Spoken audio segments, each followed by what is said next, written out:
This fruit pizza is refreshing, colorful, and packed with sweet strawberries, perfect for any summertime treat. Howdy folks, I am Martha and Dorothy and I welcome you to Hirschberger's Miracle Homestead. I'm happy to be back in the kitchen and we are going to make a fruit pizza. For me, I could just settle with a strawberry pizza. I love strawberries, but since it's not just me, we can't physically share a piece of fruit pizza with you. We can share the picture and the making of it. So we are featuring strawberries, blueberries, grapes, and pineapple. And yes, we just bought a cord pineapple. We could have bought the whole thing, but we just bought the cord pineapple. So we'll come in and go across the ingredients. Okay, we already mentioned the fruit we're using: blueberries, strawberries, pineapple, and grapes. And there's a variety of fruits you can use. And on this board here, we have the crust of the pizza, which is all-purpose flour. And we sift our flour, granulated sugar, egg at room temperature, butter or margarine room temperature, vanilla extract, and then baking powder, baking soda, and salt. And over here, for the middle part, the cream cheese part, would be cream cheese, sugar, and vanilla. Oh, and I don't have the Cool Whip here. Cool Whip also comes into here. And then the glaze we're putting across the top will be orange juice, cornstarch, and sugar. So now that you know the fruits that are going in, I'm going to put these back in the refrigerator because it'll be some time before we actually need it. I'm just going to regroup here a little bit and then we'll be back to put the crust together. One thing I failed to mention is the cream cheese. You do want it room temperature. So this is out and it will stay out until we're ready to use it. So I have the ingredients that will be used later. I just set it aside over here. Well, the orange juice is actually back in the fridge. But before I get going with the crust, this is a 12-inch pan, and by directions they say to line it with a parchment paper. For those of you that are used to the kitchen, you don't need to be told this, but I thought if there's someone new that's learning how to do things, I want to do this together. So here's a pan. I'm going to put it upside down. Ooh, didn't mean for it to bang. And with a pencil, I'm just going to go mark around the edge of the pan. As you can see, it'll lip in a little bit from the marking to where the bottom of the pan will be. I'm going to fold it in half, and that'll save me half of the time of cutting. And I'm going to come in and cut it just on the inside of the line to make up for that extra space there of the edge of the pan.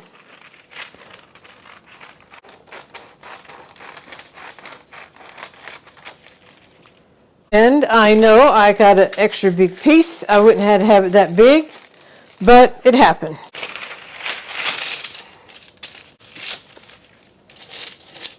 I would say it does not matter if it lips up a little bit and to help it stay in place. This needs to be greased even though it's parchment paper, so I'm going to go and put grease on the bottom of the pan, and that'll help that stay down. And you can use spray, but I just like to use Crisco. We keep a rag in there so it's ready to go.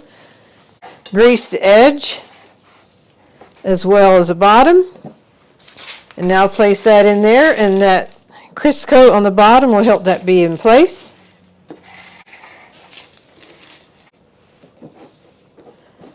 And now, according to directions, put grease on here yet.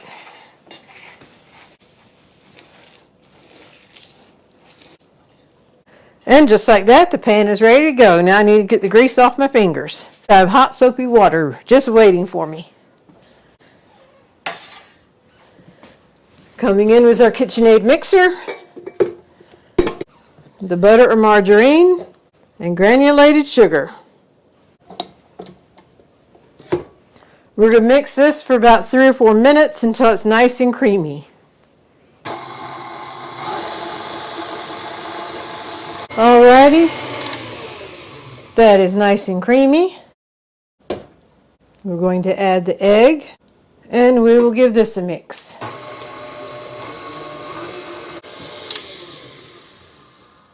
Before I add the rest of the stuff, I'm going to scrape it down just to make sure there's nothing hanging on the side that should be mixed in. Alright, just give this a little mix together.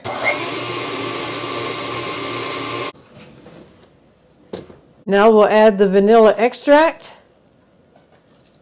And here's a baking powder, baking soda, and salt. And we'll give that a mix.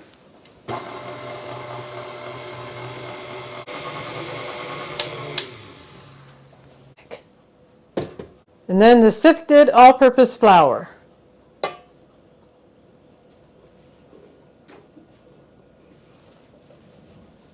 Put about half of it in.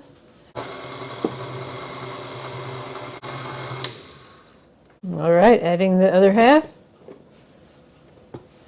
Mix it until just combined.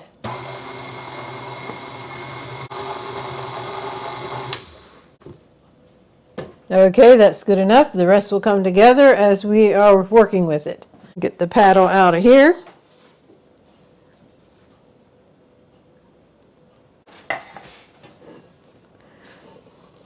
Now I'm scraping the sides and just mixing it together just a little bit like this. There's just a little bit of flour on the side, which is fine. It'll all work in until we're all said and done. So now is to put it on the pan.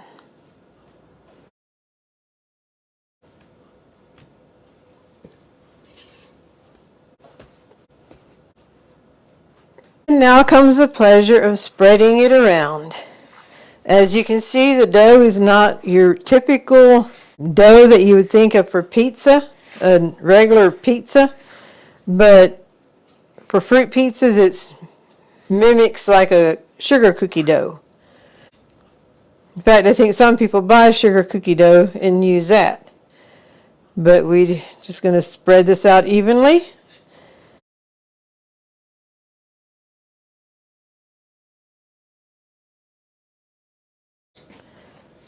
So here we have it. It's spread across the pan.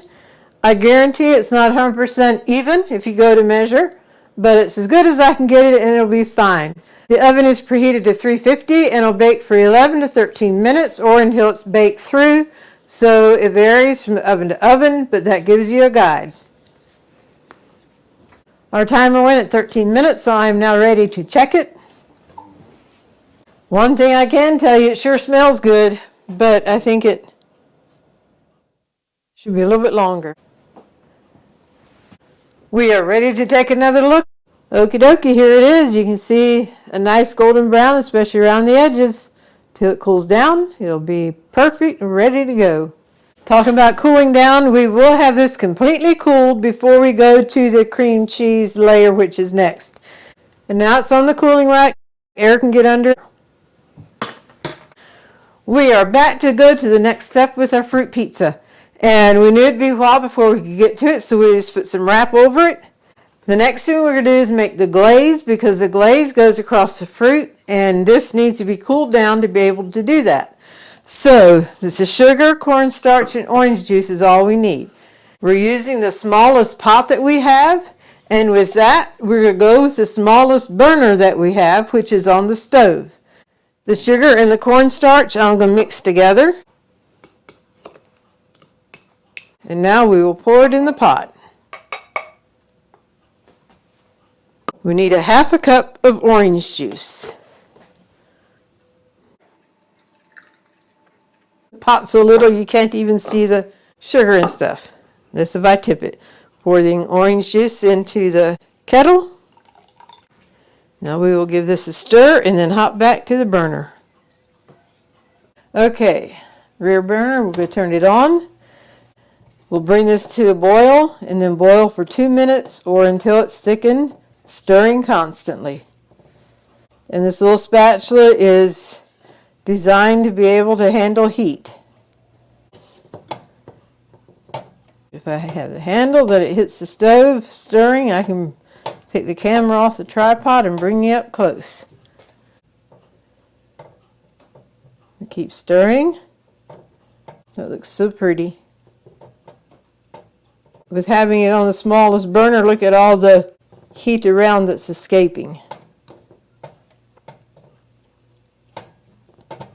I have it on a high heat right now until it starts boiling, then I'll turn it down. Alright, it is boiling. I'm going to turn the heat down. Set my timer for 2 minutes, which I have it ready to set. Now keep stirring, turning it down some more.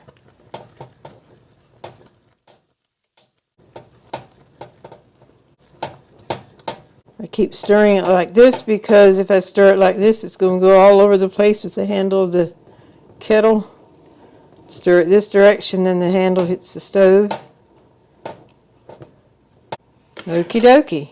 And I'm going to put it in here in a measuring cup and get it out of the hot kettle, and hopefully it'll cool down faster. So, and I can stir it every once in a while. This must be made for a left-handed person because the spout is on this side. So here is the orange glaze that goes across the fruit then. It's a beautiful, beautiful color. And the cornstarch we put in it was a thickening agent. This will thicken as it cools, but you don't want it thick because it applies easier if it's not thick. We're ready to make the cream cheese layer. Cream cheese, sugar, vanilla, and Cool Whip. We will start out with the cream cheese that is at room temperature. Take that off and flip that in. There we go.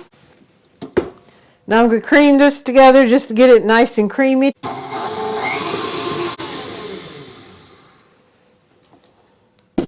And in goes the Cool Whip next. A half a teaspoon of vanilla, and we keep vanilla in a little pint jar. Makes for easy, quick measurements. I have not gotten to the point to measure with my heart yet. And then the granulated sugar. And we'll just mix this all together well.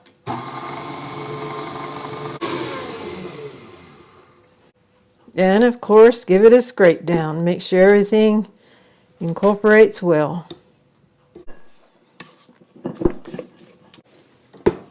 Now give it a good mix.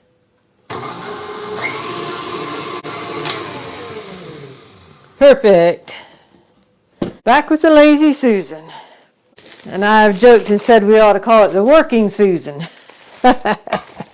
Well, we have all our components here to finish up the pizza, and the next thing is to put the cream cheese layer on the crust.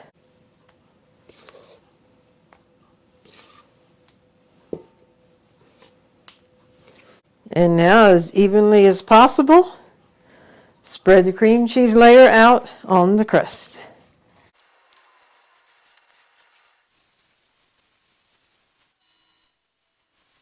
There's many ways of putting fruit on a fruit pizza, and Dorothy and I talked about it, and we came up with a plan that we both like. Alrighty, we're going to start with the strawberries, and we'll just line them up on the outside row of the pizza.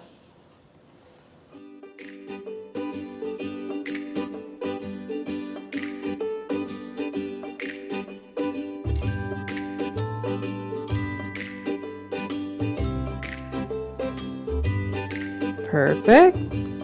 And now we'll do a row of blueberries.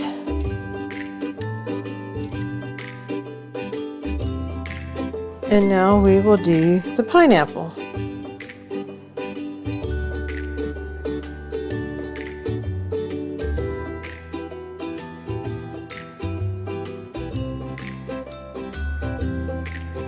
We'll do the pineapple and grapes together because we're going to do it like that.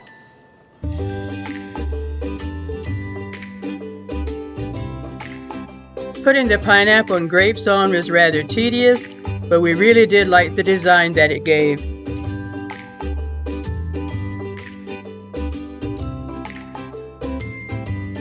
A neat thing to do for the 4th of July holiday is to bake the fruit pizza in a sheet pan, and then using blueberries and strawberries decorate it like the American flag.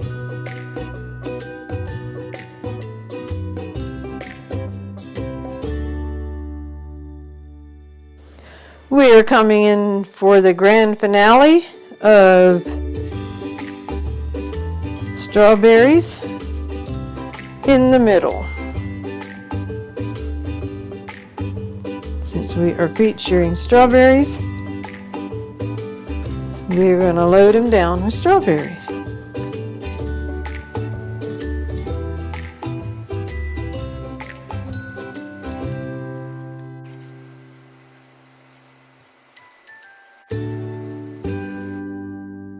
Okay, here's the orange glaze that we had made. It's perfect. Like I say, you don't want it thick because you're going to brush it across everything.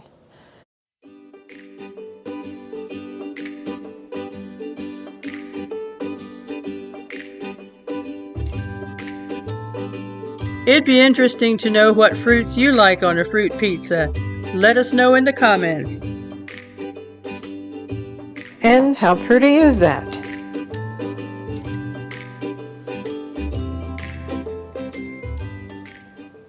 And here we have it. This fruit pizza is refreshing, colorful, and packed with sweet strawberries, perfect for any summertime treat. If you all make it, we hope you enjoy it as much as we do. This gets tucked away in the refrigerator now until the cream cheese is set nice and cold, and then it'll be ready to be enjoyed. Here we go, folks. The fruit pizza is ready to be cut and served. And for best results, it's good to serve it within 5 or 6 hours of making it. From our experience, the crust will start getting a little bit soggy the longer you go. So let's come in and get a piece of pizza out of the pan. However, you can make the crust ahead of time, but once you add the cream cheese layer and the fruit, you will want to eat it shortly after.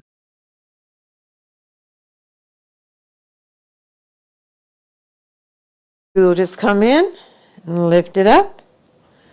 And there we have it. And if you prefer thinner crust, just divide this out into 2 pizzas even.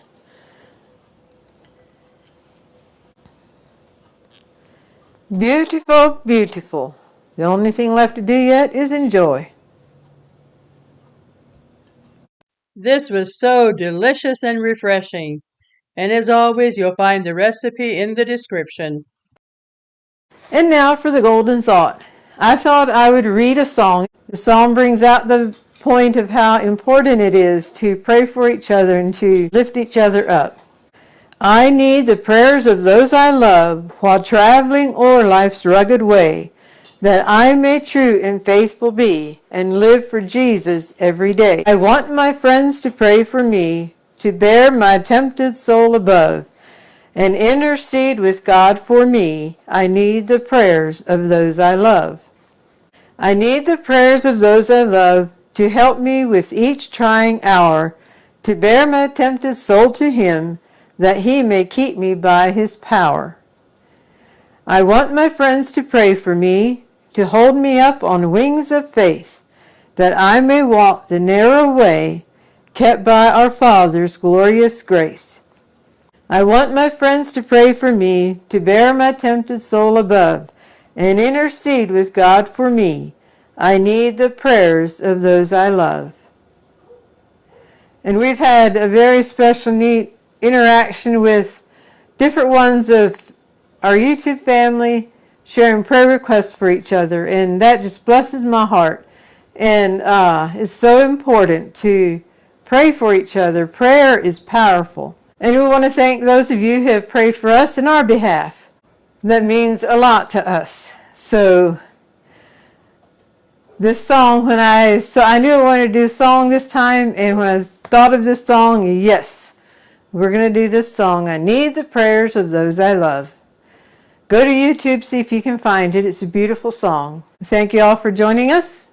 We hope you've been blessed, encouraged, and inspired. And until next time, God bless.